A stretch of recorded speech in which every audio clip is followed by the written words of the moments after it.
Hey guys! Oh gosh, I'm just so excited. This month has been insane. We have been doing authors panels every Wednesday at 4 p.m. For our big go live celebration for the fact that FanGrrrl Romance Recs it has gone live with the website, and we are now going to be doing book signings. We'll be hosting them. I'm currently working on a book signing for Orlando in 2026. So that's all just really, really exciting. We just opened up in the past week a brand new group, another FanGrrrl Romance Recs group. We have 4 of them now. So this one is for the book signing. So if you want to join that group, it's the one with the purple heart. So, we've got FanGrrrl Romance Recs, with the Kiss, that's for urban fantasy, romantasy, and paranormal romance. Then we have FanGrrrl Romance Recs, that's with the Black Heart, and that's contemporary romance. And after dark contemporary romance, that's steamy. And then we have FanGrrrl Romance Recs with the pink heart, that's Author's Corner, and now the brand new one, FanGrrrl Romance Recs book signing events with the purple heart. So lots of FanGrrrl Romance Recs out there. It's kind of gotten wild. So anyway, so in celebration for all this amazingness that's happening, I reached out to 15 best-selling authors. And I asked them if they would do panels in the month of May, where every Wednesday we would have 3 authors. And everyone I reached out to said yes, absolutely. They were just amazing. And I've been really excited about this panel in particular because these ladies they're just amazing people. I've got to know them over time. And then also their books are just awesome. And so the panel today is Lexi C. Foss. I mean, legend in the Why Choose world for sure. Eva Chase, also another legend. I mean, Shattered Vows is fantastic. And then Hannah Haze, who's a newer author that I've started reading, but she's also gotten to be pretty big in her own right. She's got Fractured Fates and Pack Rivals. And right now, I think, we'll talk about it when I pull her on, but I think she's on a bestseller list as of today for another book, I think maybe. So totally fangirling. Can't believe it. Dream come true. And before I just bore you guys, let me bring them on here. So here we go. Here's Hannah. I see her smiling at me on the side. Hi, Hannah. Okay. Here's Eva. And then here's Lexi. Hi. I'm so excited. I know I'm such a goober. I talked a lot that time at the beginning. I didn't mean to.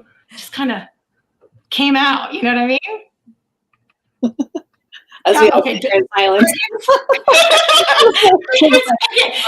So what we're going to do in this panel, we're going to go for an hour. And it's a panel, but it's also chit chat, right? We know we talked a little about it ahead of time. But what I want to do is I think each of your readers would really love each of you, all your books. You all write Why Choose, you write amazing books. And and Lexi, you write MF too as well. And I'm trying to think, Eva, do you write MF at all, or is it all Why Choose? I started out with MF, but I don't think I've written any in like 6 years. So Okay. All right. Yeah. So I was thinking, just to kick it off, we could kind of go around and talk about, each of you talk about what you write and then what book or series you're really well known for. And that way people can kind of get a sense. So, and then we'll just get started. Okay, cool. All right, Eva, you're on the top there. Why don't you take it away. Okay. I mean, as mentioned, I basically only write reverse harem at the moment. I mainly write paranormal and fantasy. I do have a contemporary name, Eva Chance, with a few contemporary RH series there. And I write pretty much. I didn't know that. Yes. So you're Eva Chase, and then you have the contemporary handle of Eva Chance. Yes, I wanted to keep them separate, cool, so that people who only like one or the other can automatically know which type of book it is. Yeah, and I write all different kinds of fantasy and paranormal. I've done like shifters and fae and monsters, and I like to mix it up. Yeah. And I think most recently, I'm best known for the Shadow Blood Soul series that starts with Shattered Vow. Some of my other particularly popular series are Flirting with Monsters, Bound to the Fae, and Royals of Villain Academy. Right. Okay. And then Shattered Vows is the one with the really cool cover where she's upside down. How did you come up? How did you come up with that? Was so cool. That's such a unique cover. That was a pre-made cover that the designer had made and like was selling. And I saw the cover and I was like, that is gorgeous. And it also fits my book that I'm in, just starting to plan. So I need that cover. Wow. Oh, it's gorgeous. I'm not going to lie. That's what got my attention. It was, I don't always judge a book by its cover, but your cover is what pulled me in and made me read it. And then I became a huge fan, and went gaga after that. Yeah. Yeah. Awesome. Okay. Hannah, how about you? So really similar to Eva. So paranormal, fantasy, why choose? And then kind of best known for writing Sweet Omegaverse. So you mentioned Pack Rivals. Pack Rivals, yeah. Yeah, Pat Gamble, the ending to the duet came out yesterday. And it's done really well. So I think I'm going to be well known for that one now too. But then also the Arrowheart Academy, which is a why choose magical academy, a bit darker than my Sweet Omegaverse. Yeah, so your Pack Rivals is the one that converted me to Omegaverse. I wasn't a huge Omegaverse fan, which I feel like I can't say that on this panel. Like, I need to scooch you away and not say that. Like, Lexi and I have talked about this before, and she just smiled at me. She's such a sweetie. But yeah, it was similar. The first time I read Omegaverse, I sort of read it like this, like, what is this? And then I loved it. So yeah. Yeah. So, but the Pack Rivals really got me into it because she really keeps her spine throughout the whole series. And that really kind of appealed to me. But now I read them all the time. I love Omegaverse now. But anyways, yours was the one. So that's how I first met you. And then of course I'm hooked on Fractured Fates. That's a really fun white shoes. So, okay, all right, Lexi, how about you? So I'm Lexi C. Foss. I predominantly write dark paranormal romance, and I say dark because I really like dystopian worlds, and I tend to just write darker universes because apparently that's just where I live in my brain. And then I also write as AC Kramer when I want to do anything in the real world. So that's my real world personality, which I think I have 2 books out. So compared to the over 50 on my others, I think that says what I kind of write the most of. I do write male, female. Most of my series are actually male, female, but I do have a lot of white shoes series as well. I have a lot of series kind of like Eva up there. So I said it right. Yes, yay! I'm probably most well known for Carnage Island in the white shoes world, and then Andorra Sector in the male female world. So they're both Omegaverse, they're both shifters, lots of nodding and nesting, and I'm gonna say the word slick just because I know Rebecca doesn't like it. I'm better now. I'm better now. I can handle the heat cycles now. For me, the Omegaverses that I tried initially before I read yours, just the FMC kind of was submissive all the time. Like, she was strong to begin with, but then once she met the guys, she just got submissive and stayed that way inside and outside the bedroom. And that, I think for me, that was I had a hard time with it. But now there's so many Omegaverses that aren't like that. They're kick butt FMCs. They stay that way the whole time. And now I love them. So anyways, that's so funny. You just said slick to creep me out on the live. So how did you guys start writing white chooses? How did this happen? How did it come about? I mean, were you reading white chooses? Anyone who wants to talk? I was dared to write white shoes. So, and really? Everyone knows this because I was asked this on the last panel we were on. But yeah, my co-author, Jen Thorne, she actually dared me to write white shoes. She said, because I was telling her I was really enjoying a menage that I was writing. And I said, this is the first time I've ever written where it's 2 men and a woman. And I just said, it's really fun, with the complex relationship development. And I was really enjoying also the heat element of it all because I really like sensual writing. And she was like, you need to write. What does that mean, sensual writing? I don't know. I've never heard that before. Sensual, the tension between the characters and them wanting to be or how they get turned on by each other, just kind of the build up to the climax, the sexual climax. I really enjoy doing that. I like drawing it out. Okay. So I like steamy writing is what I would write it as, but it's more, it's not just necessarily wham bam thank you ma'am. I like to draw it out with a lot of the emotions and also the physical reactions too. So talking about that, and then she said, well, you should try writing Why Choose, because then you would have a lot of a bigger challenge, because you would have even more personalities to throw into the mix, and that was fun. And I started off with 5, and now I prefer like 3, because 5 was a little too much for me. So 3 or 4. So I like those. Anyway, that was mine. 5. And it just reminded me of a question that we had talked about a second ago before we came on the live. You guys were asked a question on a panel about how many Ds were in your, right? So 5 Ds, 5 men. They were all 5 Ds and 5 men. They were fae, so they weren't monsters. and Eva, you're the one saying that. Well, that might not be 5 and 5. Yeah. No, I do have one series that has 4 men but 5 Ds. And now you have to say what series it is. That would be The Heart of a Monster. Yeah. We'll try to imagine that now. Yeah, how does that quite with 5 men and then that's Has 2 of them got half, or has one got 2? No, one of them is doubly equipped. Does he do DP? Yep. Okay. I mean, what's the point? What's the point otherwise? So funny. And then Hannah, for you I'm trying to think. You have you have 5. You have 5 in Fractured Fates, 5 and 5. Yeah, in Pack Rivals, as the name suggests, there's two packs and there's 3 in each. So that ends up probably not a spoiler. That's 6 men together. Yeah, I think that's almost so great written, but it's the number of dicks has always matched the number of men. Okay, and Eva, yours is different because they're monsters, right? Like I mean that's the only series where it's different. I thought you were about to say monsters. That you get to play with tentacles and special tongues. Is the heroine in that series human? Hmm? Is she human, the heroine in the series? Yeah, the heroine in that series is human. I just want to know how she reacted to this.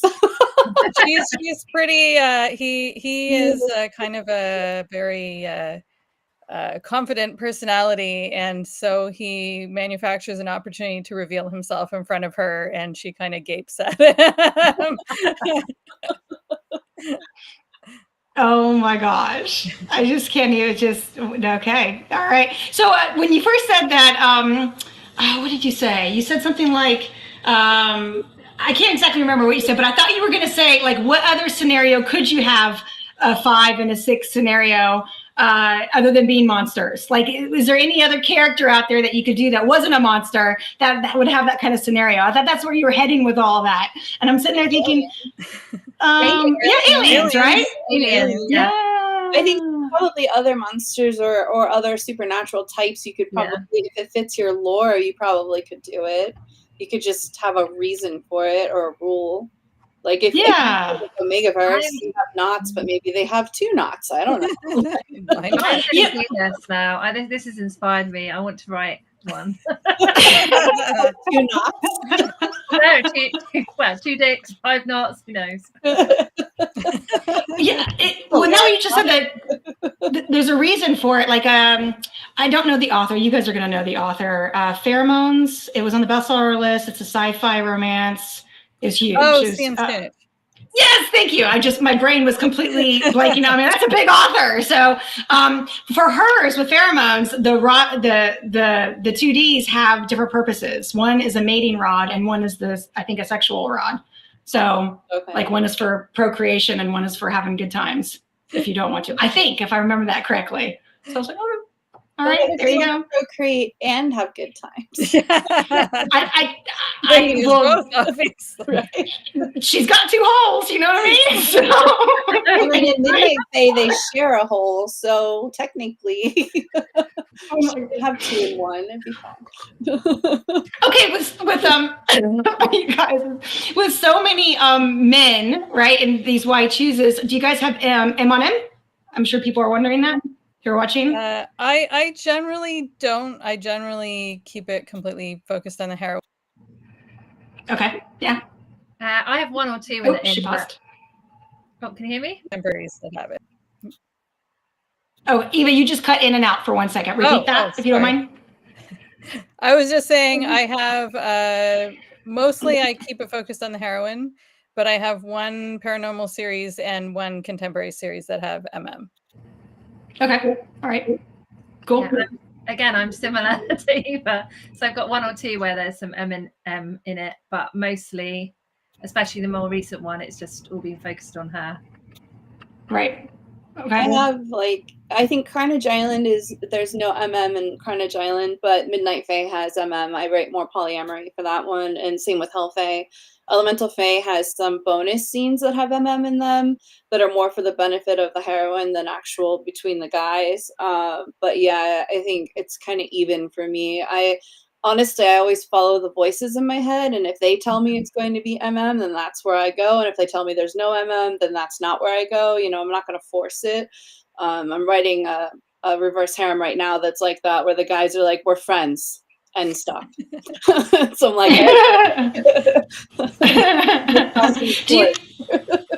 so Lexi, since you write MF too, do you ever find a scenario where you're writing an MF, you've planned it to be an MF, you said, oh, to hell with it, it's going to be a Y choose? Does that ever happen to you? What happened to me was when I wrote Regally Written in Blood Alliance, when it was supposed to be between Eden and Luna, and then Silas got involved. Or no, I'm sorry, it was supposed to be between Silas and Luna, but Eden was like, I'm involved, and it was this whole thing. And so, yeah, now that was my first menage, and that was when I was telling Jen Thorne about how I liked the complexities involved, and that's when she dared me to do reverse harem. So I've never had something that started as an MF that has gone to a reverse harem. I usually know the voices pretty well before I start a project, and I'm a huge outliner. I don't pants things. So, yeah.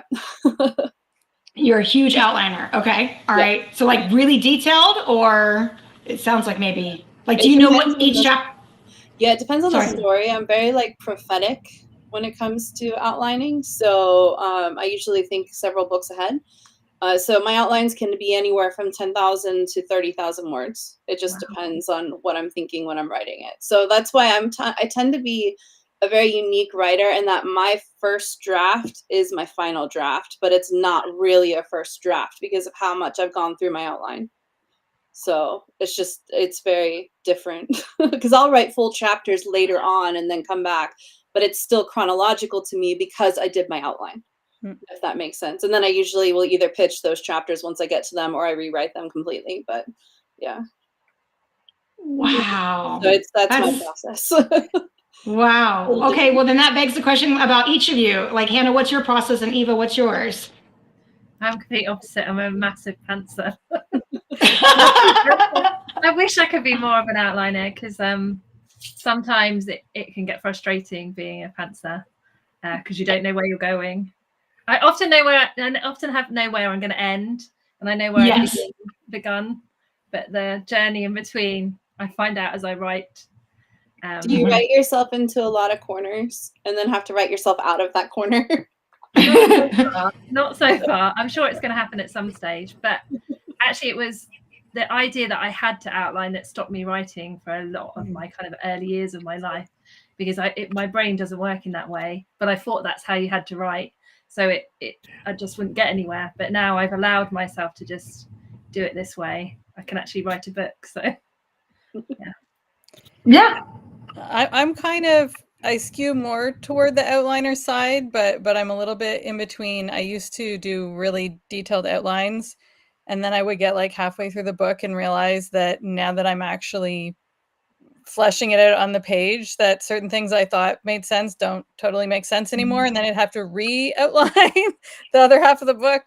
So what I tend to do now is like the first several chapters I'll outline in quite a bit of detail, and then it gets like less and less detailed as you go. So like I just a couple weeks ago, I outlined the book that I'm working on now. And if you look at some of the chapters later in the book, they're like, well, maybe something will happen with this guy, and also there might be some family stuff. And like I kind of know what sort of beats I want to have and who needs attention, but I'm not sure what's going to happen yet. And then as I get closer to that in the outline, then I stop and I'll flesh out that scene in the outline so that it's easier to write the scene when I get there. So like right now, I think my outline is like 6,000 or 7,000 words, but then by the time I'm finished writing the book, the outline might be 10,000 words because I've been outlining more as I go. Okay, so I'm trying to picture this. So Lexi, you said yours is like 30,000 words for an outline. And Eva, you said yours is like 6, 7, 10,000 words. So when we say outline, does that mean like a beginning, a middle, and an end of a story? It's just very paraphrased down, and that's why it's so few words. Like I'm trying to, because me, an outline is like a whiteboard, right? And jotting down bullet points. Yeah. Mine is just point form notes. Sometimes I might have like a line of dialogue if something jumps out at me while I'm outlining. But mostly it's very summarized and just like this thing is going to happen and this thing is going to happen and they're going to talk about this. Like, and so obviously there was a conversation I was in one time with some other writers where they were saying, oh, I can't outline because then I've already written the story. And I said, well, for me, what it feels like is the outline is like the script and writing the book is like shooting the movie. And you know how different it is to look at a script compared to watching the movie. Like it's just so much more vivid and you see so many more nuances. And so to me, that is way more interesting than just outlining. Wow. So you might think that maybe I outline more than I realize. I just don't write it down. It's just in my head. Outline in your head. Yeah. So it's mine, like I start that way with it being in my head, usually for a couple of years. And then I will write down the plot summary, like Eva was saying, but I do it for the entire series. So if it's going to be a 6-book series, I've got several pages of bullet points on where I want the series to go. And it'll be very, very high level. But it'll be like, this is what's going to happen in this story, especially with my reverse harems, because I want to know which relationships are going to start when and how they're going to intertwine. And then my actual outline for the book, though, is by chapter. So I will sit here and I'll say chapter 1 is from Alina's point of view, and this is going to happen in this chapter. And I'll have like the purpose of the chapter, the timeline, because that's the biggest trick for me is knowing like what day am I on, so I like to make sure that I have continuity. And then I'll have like bullet points of what's happening in any dialogue that comes to me. And like Eva was saying, actually, my first 10 to 15 chapters are pretty detailed for me. But then once I get towards the end, it tends to be like a sentence. And it's like, this is going to happen in some way, or like this plot resolves somehow. Like, I'm going to figure this out, and then it's really helpful for me because then when I'm going through the beginning, I can really weave through a lot of hints for the reader, which if they're paying attention, they may or may not pick up on. If I don't know the end like that, it's really hard for me to bring in the hints as to like what might happen and to leave. I call them Easter eggs. So yeah, but I think this is a really important discussion actually, because there might be other fascinating authors that are like, yes, there are. The people are on the comments right now talking about how they want to write a why choose and they're not sure if they can, and someone saying you should do it. So there are people right now watching. Yeah, and I think that this is helpful really for to understand that the three of us are successful authors. I think all of us write full time, and we all write differently. And so there is no one way to write a book. You just have to write the book, right? But it's like how you choose to write it. If you want to do it, I know some authors that, and I don't know how they do this because I have to write concurrently. They will write sequences that are like the end of the book and then go back to the beginning, or they're in the middle of the book and then the beginning, and they like won't write in order. They'll write out of chapter order and somehow piece it all together. And I find it fascinating. But it's just fascinating. Yeah, it's just so important for people to realize that everyone has a different process and no one process is the correct process. So it's like what Hannah was saying about how you always thought you had to outline, but you don't have to outline. And people will tell you how to write and they'll tell you you have to, but it's really just about what you need to do for your own process.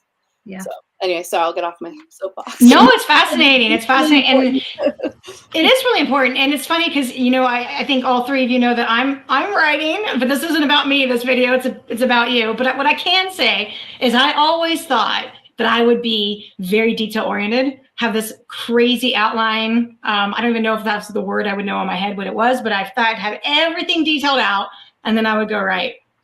That is not what is happening at all. I'm more like you, Hannah. Like I know the beginning, the middle, the end. I know the main milestones. I know the theme. Like I know what I'm trying to say with the book, and I know who all ends up with one another, and I know the origin story. Like I know all these things, but I don't know all the details, you know? And so like, I only do like 10 chapters at a time of plotting. Like literally I sit down and I plot out the next 10 chapters. I write them the next 10 chapters. And I'm new though, like I'm not published or anything, you know, but that was the process that I came up with. No one told me. I just, you know, picked up an Excel workbook and Microsoft Word and just started doing it. And I think that's the best advice really that to anyone watching, right? It's just start, you know, just start. Don't be intimidated, just start. And you might be better than you think. And you can always rewrite. You can always rewrite. I wrote my first book at least 10 times. I've got over 2 million words on my computer of that no one will ever see because it's awful. But, you know, it's just matter. You can always rewrite things. So. Yeah, it's true. 2 million.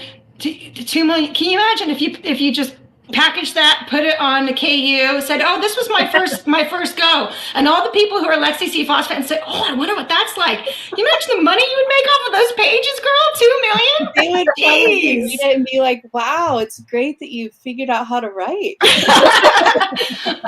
I say that kind of in jest, but not in jest, because KU can be very profitable, but at the same time, it also is it doesn't pay a lot. It's a very weird thing, KU, right? Because like if you do really well with lots of page reads, you can do very well on KU. But if you look at the amount you're paid per page, it's really very low, you know? So it's just, it's a weird thing. KU is kind of an interesting beast. But I do think it's kind of the way of the future. So many people it's been really helpful to independent authors. I think a lot of us have got started because of KU, and people are willing to take a risk on you because they're not buying a book, they're borrowing a book in a way that they wouldn't otherwise. So they might not have seen you before, but they'll think, "Oh, I'll try it." Yeah. It's insanely popular too. Like guys, in all of our groups, almost every member has KU that I know of. Like everyone, it's just easy. I'll go download it, you know? And then I'll see posts of people come over that said, "Well, I didn't have KU, but dang it, I'm getting it now with all the rest in this group." You know? So yeah, it's, you know, it's cool. So speaking of KU and Amazon and all that, what is the most interesting review that you've gotten? Like something that's kind of like, that's, you know, anyone got anything kind of weird, funky, interesting stories? I think my favorite bizarre review was one of my early RH series. Somebody went and I think they reviewed every book in the series. And their main complaint was that they felt that I had stolen the names from the Vampire Diaries because one of the guys was named Damon. But they would like it kept escalating. And by like book 3 or something, they were like, "There are 12 names in this series that have been taken from the vampire." And I could not even figure out who more than 3 of them were. And the ones other than Damon were like really small characters who appeared in like one episode. It's like, apparently, you know, I'm not allowed to name somebody Rose because Rose was a character who appeared in 1 or 2 episodes of Vampire Diaries. So clearly I got it from there. There are no other Roses in the world. I still don't know what the other like 8 names that supposedly came from that series were. But I can honestly say that they definitely were not purposefully taken. And the storylines are completely different. There are no vampires. Like, but this person is very offended that That's so well. As far as weird reviews go, I guess that's not too bad, right? Someone just complaining about the books, but it is a weird review for sure to be complaining about the names. You know, at least they're not saying, "Oh, the writing was bad" or whatever. But you've name thief, Eva Chase. You're name thief. I got one Sorry, where the reader obviously hadn't realized that the book was set in the UK and that I was a British writer. These American characters were talking about biscuits and things like this, and I was like, "It's set in the UK," and they even said that in the blurb. But yeah, they were really cross with me for using words like biscuits. Yeah, that's a lot of authors that are English now do something at the beginning, right? Where they say, "I'm an English author," and, you know, because there are a lot of people who do reviews that get upset about the English terminology versus the American, which is so strange to me. Yeah. You know, that and people... also, like, I had no idea that there are just so many words that we spell differently. Like, Yes. like everyone always talks about like color, and we all know about that one. But there's just so many more that we spell differently, and it's not until I switched my like spell check to the American version, and then there's all these red lines everywhere of all these words that I'm spelling incorrectly in American. Yeah, that's so funny. It actually just reminded me, because literally this weekend I was reading Gemma Weir's new book that's coming out, The Trap. I should know the name of it. The Trap That Lies, The Trap. I should know this. I just read it. I'm terrible with this. Anyways, it's her new book that's coming out later this month. And she has a sentence in there where she says that the main guy, comes in with his muscle vest on and jog pants. And muscle vest, and my brain immediately goes to like a wedding vest, like the men wear for like the wedding with the buttons, or like your traffic patrol person that has the yellow vest on, or like your Christmas sweater vest, that the women wear at Christmas time, that buttons up and it's got like the bells and stuff on it. Because like we say tank top or muscle top or muscle shirts, right? Like in the States, we don't say vest for a tank. And so whenever I see anyone say vest in an English book, it always makes me chuckle, because I see them with like their jog pants on with like a formal, like a Magic Mike kind of vest thing going on the top, So sorry, long-winded story. I love it. We always laugh whenever you talk about taking your pants off and stuff, because obviously. Oh, yeah. Okay, real quick, and then I'm going to go to Lexi real quick, because this story is too funny. I think it's too funny. When I was living in the UK, I was working for British Petroleum, and I was an intern right out of college, and I was this cute little thing. Okay, and I'd go back and forth to work, and my boss would drive. Him and his girlfriend would take me places because I didn't have a car, like to the grocery store, or they were going to the pub. Rebecca, you want to go for a drink, whatever. And I always wore skirts to work. And so I said, yeah, let me just go in and change my pants, or, go put some pants on, And I did this for months, and they were always really quiet. Like they were just weird about it. And I was like, that's weird. And so like right before I left to come home to the States, the girlfriend had on jeans with like some sparkly pockets. And I said, oh, I love your pants. They're so cute. I love the sparkles. And she went, oh, and she looked back up and she goes, oh, you mean trousers. This whole time we thought you meant mittens. And I'm like, oh my God, this whole time they thought I wasn't wearing underwear to work. We were just thinking, oh, I'm an American girl. She's, freewheeling it there, So sorry. Yeah, the words mean it makes a difference a little bit. Sorry, I didn't even go off course. Lexi, tell us about your review. Well, I was going to say that when I was in England for the second time I was in England, and I was there with some friends, and they hadn't been to the States, a few of them, and I made a comment calling somebody spunky, because I said, oh, she's spunky, and he just like stared at me. He's like, what? I was like spunky, and he was like, and I didn't realize that spunk meant something very different in the UK. It doesn't mean that in the US. Like feisty, and he was like, that is not what that means here. So that word doesn't mean the same thing for you guys then? No. Okay. Spunk means like if somebody's being feisty, like spunk, like yeah. Yeah, it's not the substance that comes out in the two monster cocks that so yeah. Anyway, visualization was there. I was like, oh my God. Little things. That's funny. But yeah, it's always fun though. I love the differences in languages. Actually, I'm a huge language nerd myself. So but yeah, as far as reviews go, I tend to not read them, because to me, reviews are between readers. They are meant for readers to tell readers about books and whether or not they'd like them. And I don't like to read the critique because it can influence my writing. And also it can be really hurtful sometimes too. So it's kind of, you don't know what you're going to get, if it's going to be positive or negative. But I will say that some of my favorite fan mail that I've gotten with people saying reviews are things like, I got pregnant because of your book. I'm like, congratulations. And I do love those. Those definitely are very funny. And I like those. That definitely makes me laugh and smile. And I'm glad that people enjoy my books. You can make babies.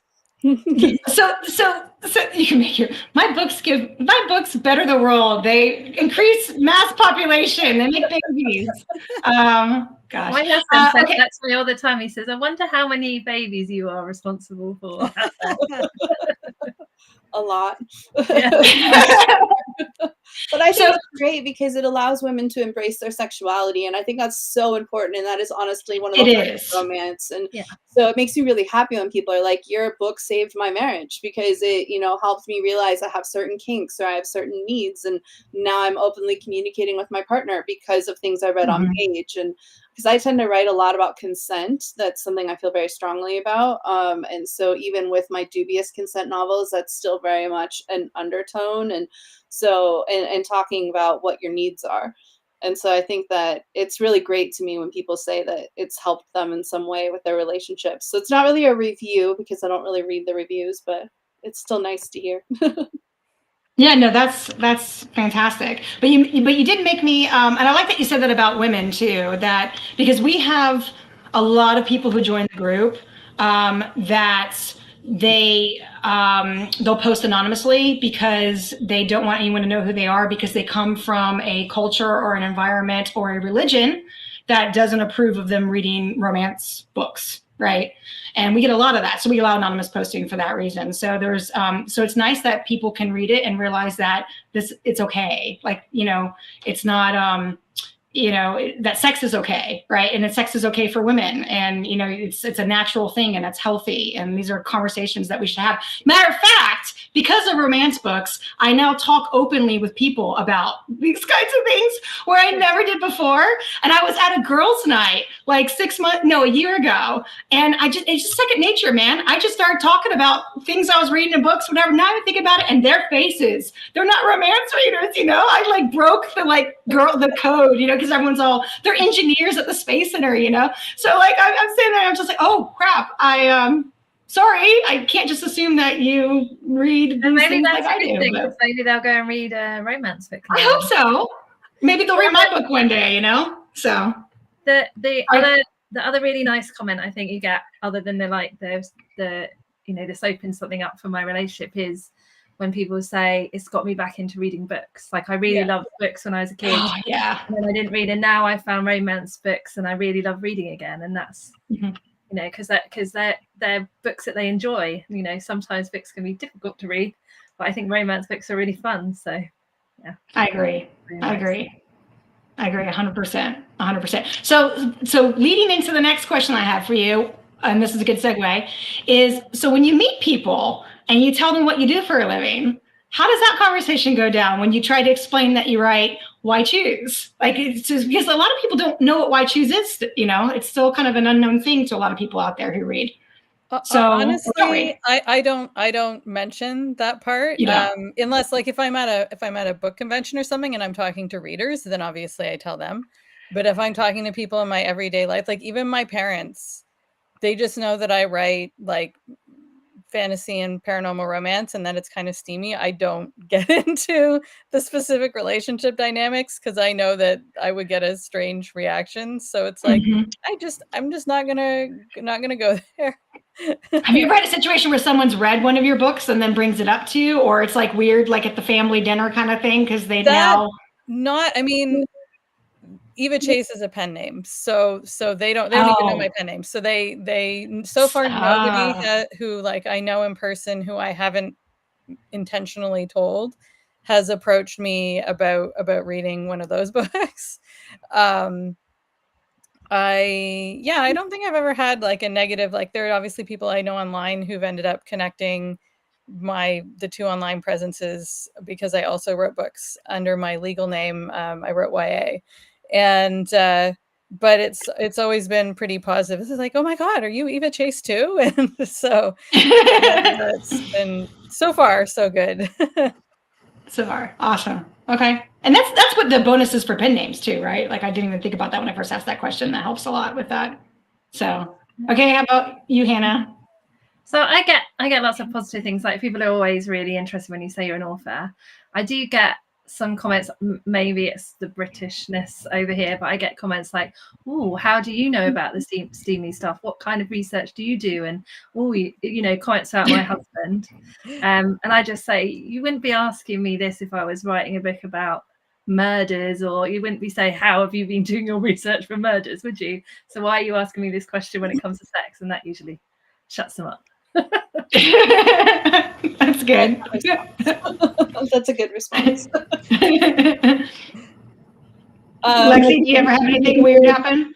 Not really, no. Usually what I have found though is that if I'm dealing with the public or like a financial institution or something like that, like a professional type thing, I will say I'm a publisher instead of saying I'm an author, because when I say I'm a publisher, it's like I own my own company and I publish books, and that is literally what we do as independent authors. And so when I explain it that way, there's a lot more respect, I've noticed, versus if I say I'm an author. If I'm an author, like, oh, you're a dreamer, right? Like that, they just kind of, flaky or whatever. But if I say I'm a publisher and I'm in charge of my own marketing, I'm in charge of my own, everything dealing with books, there's just like this different level of respect that comes with it. And I don't get asked questions about like, how do I research or anything like that. It's more, they're very interested in the business side of it. So in my personal life though, everyone knows I write paranormal romance, and I don't care if they want to tease me for it or not, because if they do, like, I don't really have a lot of people in my life that are, I'm going to say, have masculinity issues. I think I have a lot of people that support me and they support what I do and what I write. I know my mom tried to write or read one of my books, and then she was like, I didn't realize you had such a vivid imagination. I don't think she finished it, which is fine. But apparently my grandmother and grandfather also read the book, and that's a little at least it was blood laws. It was male, there's like 2 sex scenes, so it was, take compared to white shoes. If they tried to read plotting, I would just be like, oh God. So, but yeah, so that's been kind of my experience. Yeah. Okay. I'm going to do that from now on, Lexi. I'm going to say I'm a publisher. Yeah, it's very interesting how people react to that versus saying you're an author. It's if I say I'm a publisher, it's like they're more fascinated. They're still fascinated when I say I'm an author, but there's something different about the respect value, especially with like the financial aspect of, oh, so you're successful, you know what I mean? Versus, oh, you're a dreamer. And I don't like that distinction. It's interesting. Yeah, but it's just something I've picked up on. And I know a few other authors that have had the same experience where they're like in there trying to do something with it. Because when you're independently published and you're independently employed, you have to do a lot more to like prove your credit score and prove all this kind of, like if you're trying to buy a house and things like that. And if you come in and you say I'm an author, they're kind of like, I don't know, you're a bit of a risk. But if you say I'm a publisher, they're like, oh, okay, you have your own LLC, you have your own business, and that, so it's a very different dynamic. Yeah, interesting. Yeah, that is super interesting. That's super interesting. So before we still have a little bit more time, but I want to make sure that we talk about each of your books a little bit and let everyone know a little bit about we'll do the books that we have on the cover for the graphic, right? A little bit about it so that they can know if they want to go pick it up, which I'm sure they will, because they're all amazing, right? So Eva, will you tell us a little bit about Shattered Vows? The characters are all human monster hybrids. They were created in a lab, raised there since they were babies, had experiments and stuff run on them. And when they were in their teens, the heroine and the guys all tried to break out, but their attempt failed and the heroine was taken away and put in a different, equally awful situation for 4 years, after which she manages to break out and come back to rescue the guys. But the guys have been through a whole bunch of stuff that she doesn't know about that's been even worse. And they've been told a whole lot of lies about where she's been for the last 4 years and how the escape went wrong. And so they're very angry at her and they believe that she betrayed them. So it's friends to enemies to lovers. There's some pretty intense hostility from the guys early on. And the heroine is put through a lot. And then you get an epic grovel, mostly in book 2. I love epic grovels. I don't really like writing the men treating the heroine badly, but the grovel is so much fun. It's so much fun. And in the meantime, they're trying to find out the origins of like, why were they part of these experiments and who's in charge?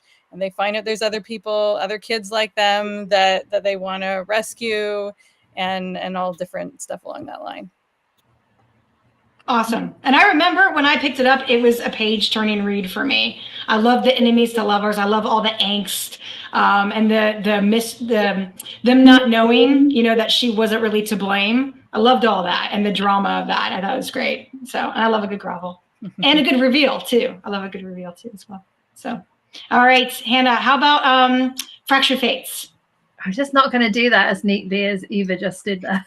She did really well. She had a really good, like, consolidated summary there. It was good. It's hard to summarize your own book, isn't it? It is. Isn't it hard? Like you should. Yeah, it's something that I should like practice.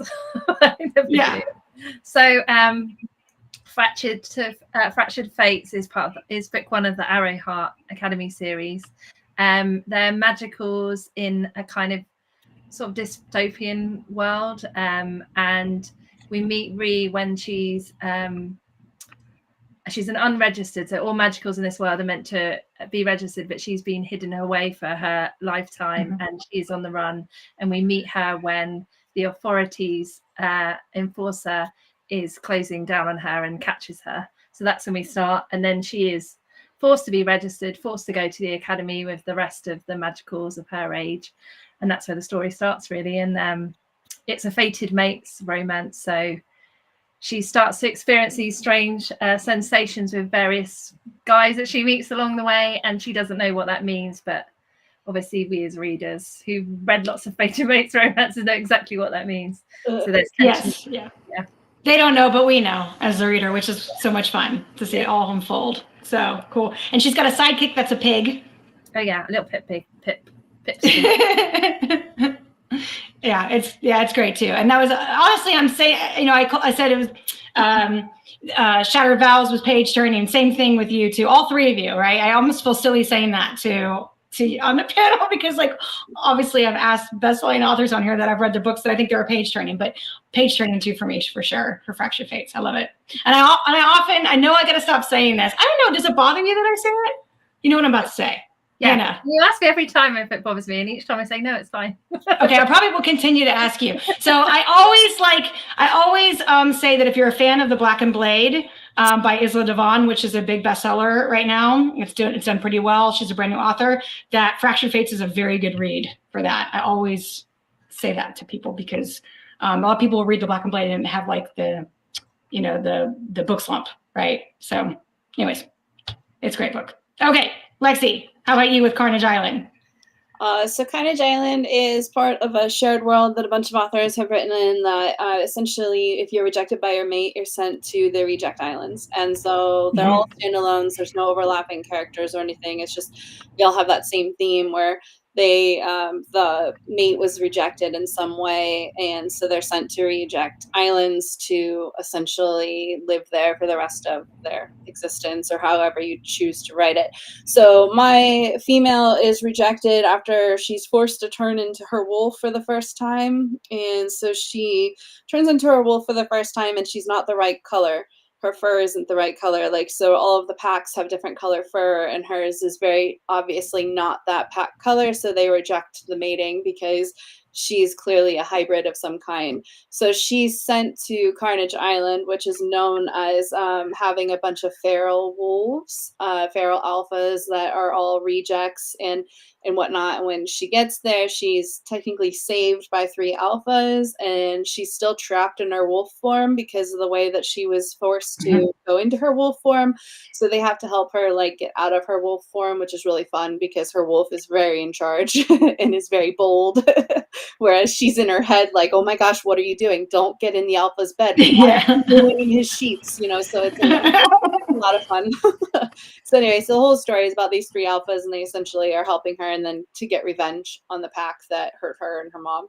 So And there's not a lot of women on the island, right? With Carnage. I'm trying to remember when I was reading it. There's not, right?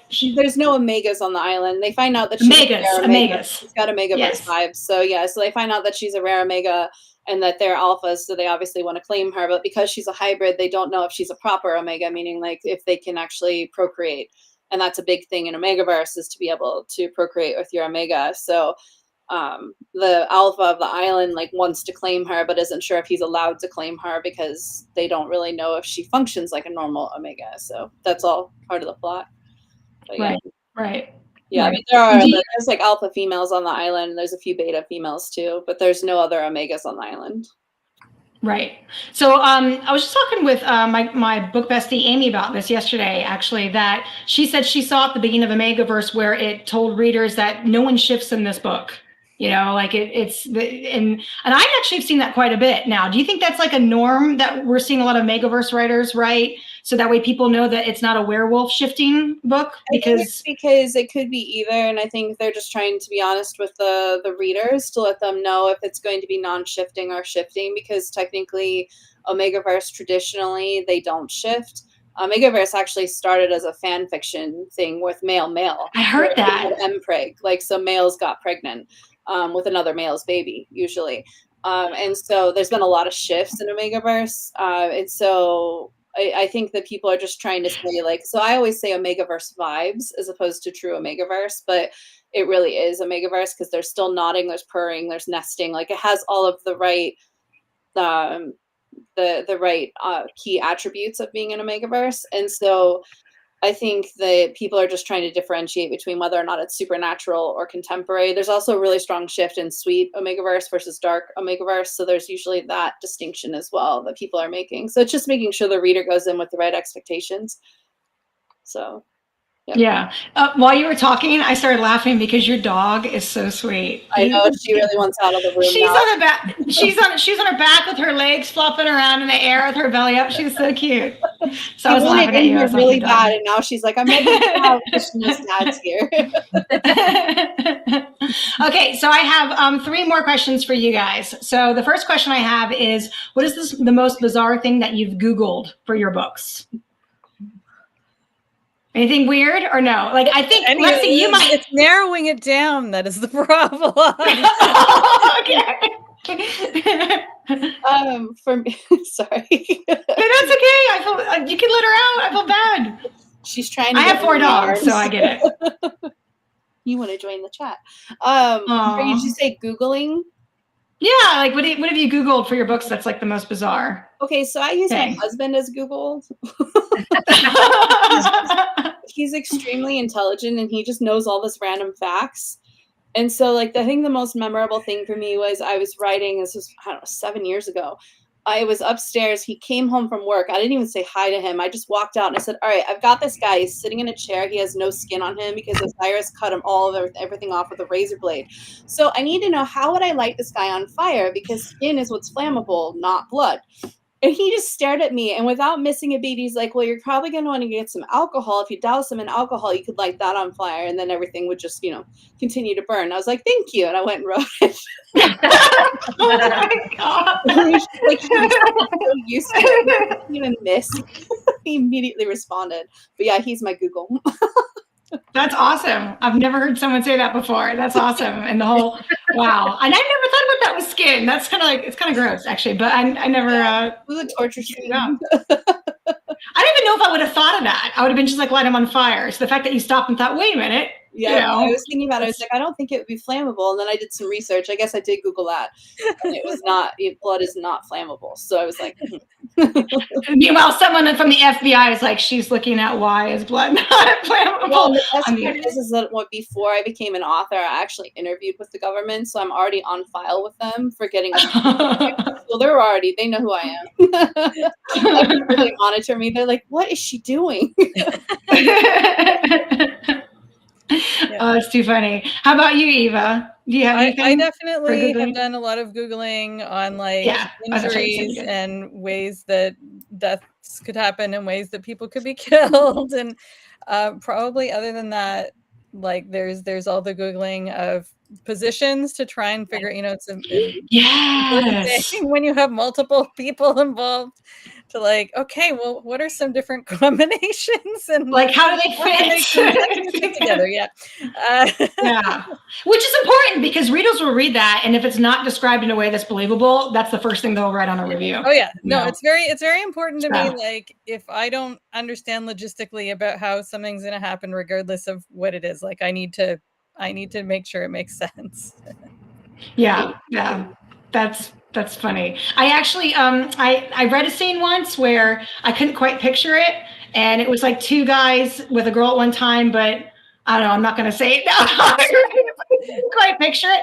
And I messaged my girlfriend and I was like, I cannot figure this out. Like, is it just not written to, well for me to understand, or is this me? Is this a Rebecca issue? She read it in 2 seconds. She's like, Rebecca, come on. That's totally doable. Like, I'm like, what are you doing? What are you doing? So, okay, all right. So, yeah. I never told that story to anyone before, and now I just said it on the live. So. Oh, well, that's the fun of a live. Okay, how about you, Hannah? How about with Googling? Yeah, so saying the positions. And positions, yeah. I've got an author friend, Liv Lane. I don't know if you come across her, but she draws little stickmen pictures to try and work out how the positions are going to work. So I've got it in my latest book. The heroine is knowing that she wants to do some stuff with the guys. She doesn't know she's never done it before, not quite sure how she's gonna make it work. So her best friend goes away and does some Googling and then comes back with some stick men pictures for her. How it's gonna work. I like that. I like that too. I like it too. Okay, so then 2 more questions. So this one's I didn't quite. Well, no, this is a very serious question. It's a very serious question. So I think I did this last week, actually. So in your books, if you had to name one person that you would shag, that you would marry, and that you would kill, who would it be? Which characters that you would personally shag, marry, or kill? Everyone's just smiling. So pass. Pass. All right, I would shag Novak from my Noir Reformatory series because he frightens me, so I don't really want to do more than that. But I think it'd be fun for a one-time experience. I would marry Sethios from my Immortal Curse series because he is my heart. And that's my heart series. And then for killing, does it have to be a hero? No, it can be anyone, any character. I would kill Zai from Daughter of Death.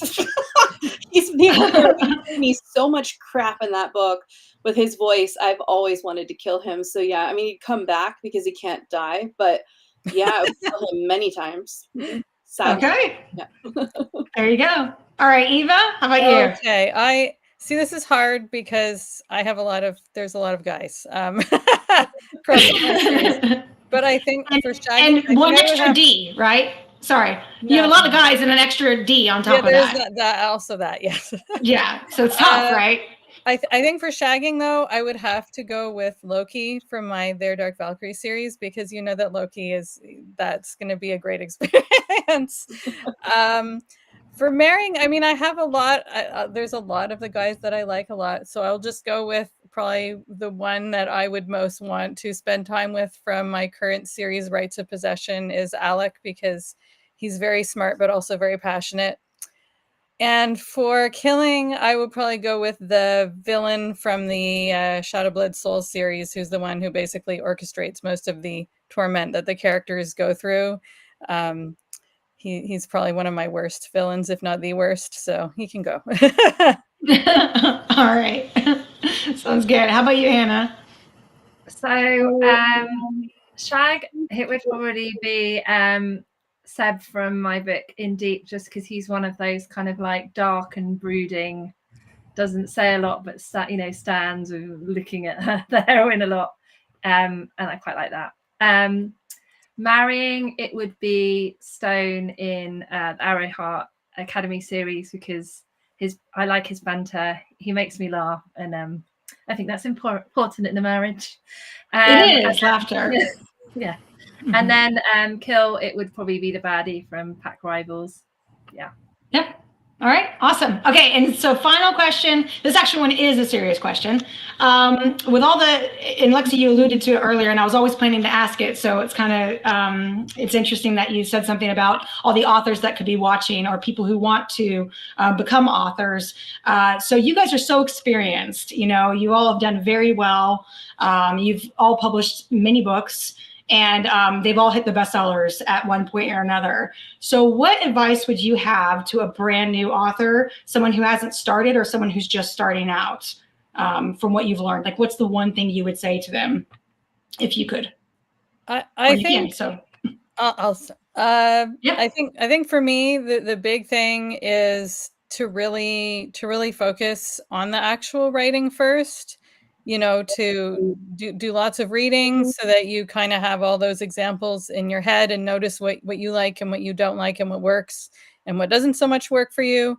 And to really, you know, try and bring that into your books and to get feedback on those books from other people so that you can have ideas of how to make them stronger.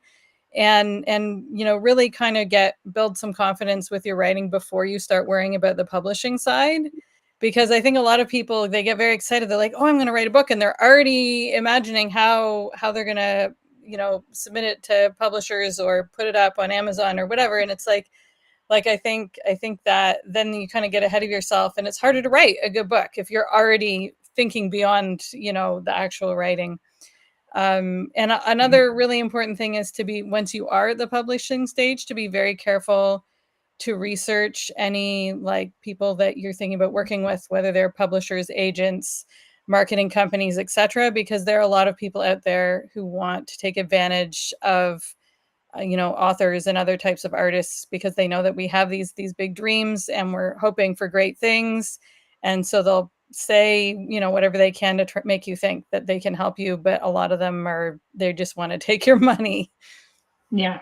I just want to add one comment on the tail end of that. One of the rules that I look at is if they're not writing and they used to write and they're claiming that they are super successful and they've sold so many copies and blah, blah, blah, blah, blah, and now they're trying to mentor, but they're no longer writing, that to me is a red flag. So at least that's from my experience. It's just if there's a reason they're not writing anymore and that they're trying to take money from aspiring authors instead.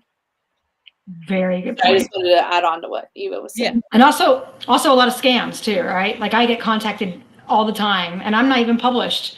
You know, oh, you're an author? Because I put on my Facebook profile that I'm an aspiring author. So I get all these messages, you know. It's like, scam. So it's scary, you know. Hannah, how about you? Any advice? Yeah, so like Eva was saying, doing lots of reading and really understanding what it is about the books that you're reading that you love and that work and why you want to keep turning the pages, and then concentrating on the writing, like Eva said, and like we were saying earlier,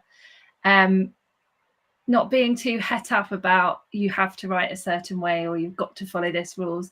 Yes, you want to write, you want to look at those books and kind of emulate the things that work, but you don't have to write in a certain way or prescriptive way. It doesn't have to be, you know, there's talk about you have to write every day and you have, you know, you must do it in the morning or you must outline. And I think you've got to just find the thing that works for you and not and then you'll actually write a book.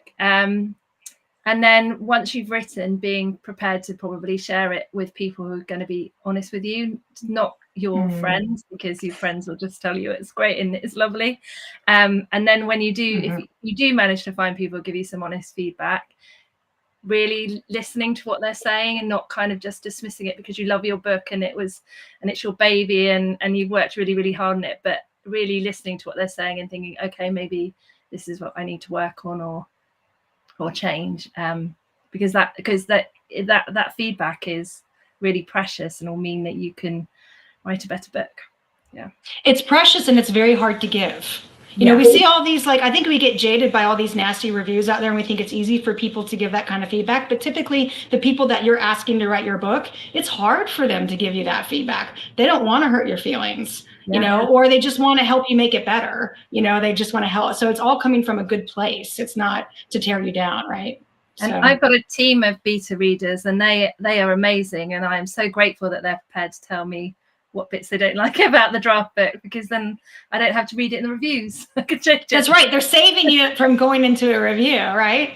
You know, and then like a reader that does a beta reading, you know, they can see things that you can't because you're too in the weeds. Like they see, you know, as they're going, they're all like, wait a minute, you know, you said this in this scene, and now that you're in this scene, but she didn't know. That happened to me just the other day. I was reading a book where the main MMC didn't know something about the FMC, and he overheard her telling someone, and then the next scene, someone told him, and he was surprised. And it's like, well, wait a minute, we were in that scene where he heard it, and now we're in the next chapter. It's very easy to do. It's very easy to do, but that's what you need help with the beta for, you know? So sorry, I'm acting like I know everything. I don't know everything. I just know a few things.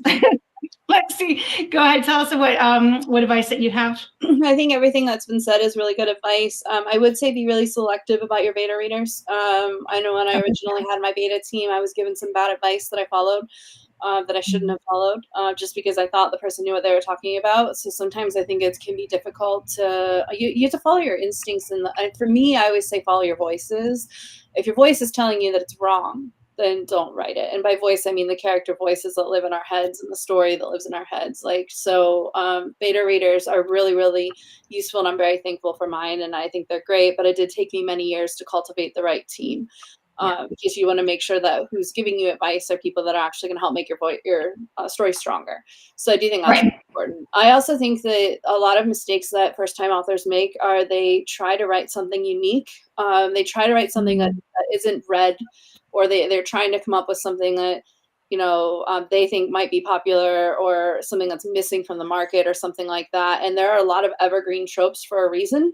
And those evergreen tropes, which are like your shifters, your vampires, dragons, you know, those types of things, they exist for a reason. And so a lot of times if you're trying to write something that's out of the box, there's a reason that it might not do as well. So it's just something that, you know, I try to advise new authors or aspiring authors, take a look at what's selling, take a look at the market. I understand writing what you love, because I mean, we all write what we love, but also make sure that what you're writing is going to fit something, that you're going to be able to market it, because if you make it marketing, you can't market it.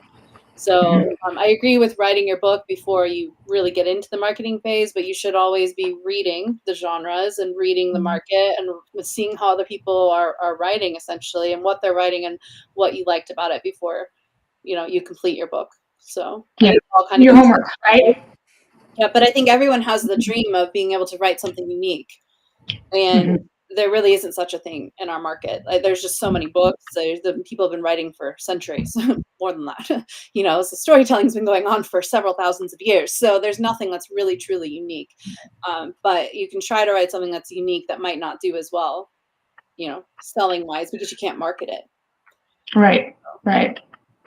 Good advice. Well, thank you. You guys, thank you so much. This has been fantastic. I know we went a little bit over, but it's been so much fun. I've had a great time. I hope you guys have too. Yeah. I'm like, please say yes. Okay, so I'm gonna go ahead and end the live. Just you guys hang tight, because it takes a second to end it. And again, thank you so much for coming on. I really appreciate it. And you guys are amazing. And anyone watching, go check out their books. I've got the links to each of them on the post on everywhere that it's posted. So it's right there. So just grab it and one click it and go. So, Thank you. Okay. Thank you so much, you guys. I really appreciate it.